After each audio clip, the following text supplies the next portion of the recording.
Today I'm going to be doing a film review of Jonathan Glazer's 2014 film, Under the Skin. Jonathan Glazer directs the tantalizing and haunting film Under the Skin, starring Scarlett Johansson. Having seen Glazer's disturbing, beautifully shot, and brilliantly acted film Birth, I had high expectations for this film.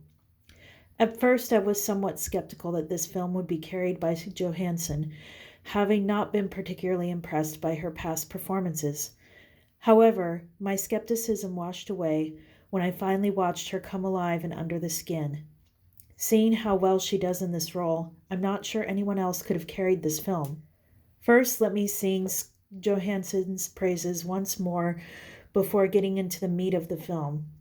Johansson, who plays an alien disguised as a human femme fatale, delivers a performance that is both eerie and unbelievably sultry. She saunters across the screen with graceful, methodic steps, leading men straight to their inevitable doom. Wearing her black lingerie and with her black hair, she navigates the human world like a black widow, ensnaring men with her beauty and charm.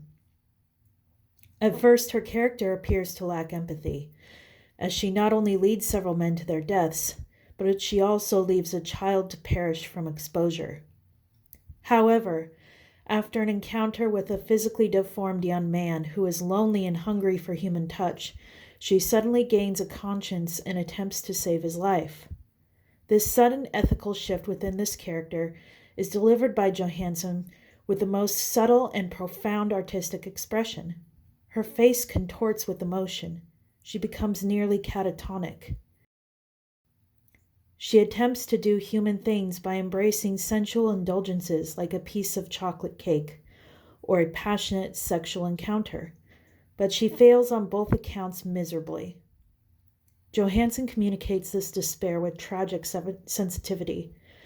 Her performance is truly unique and hard to shake. This film is not only unforgettable because of Johansson's brilliant acting.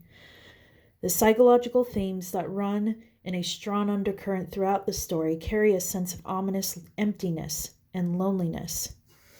If Johansson's character is an alien who is capable of empathy, but is incapable of communicating this empathy through human contact and touch, then she is damned and isolated from humanity. At the close of the film, she retreats into nature, a place of spiritual restoration. But she fails at this as well, as her alien form, under the skin, is too apparent to a sexual predator. There are also feminist themes present in this film. Glazer shows that these men that Johansson's character ensnares and kills are not only literal pieces of meat to be eaten, but also figurative pieces of meat. The men in this film are hypersexualized objects with no individuality or importance. They are expendable, simply cattle to be used for alien consumption. Johansson's character, who appears in a feminine form, is unique and has influence over men's destinies.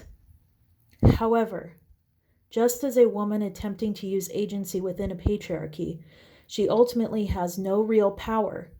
It is all temporary and can only be exercised through the means of sexuality. When her character realizes how impotent she is in her physical sexuality, she finally loses all of her power. Glazer has created a dialogue fraught with questions of what it means to be a woman, whose only true weapon is what she has going for her in her appearance. What lies under the skin is unimportant and irrelevant for power and influence in a patriarchal society.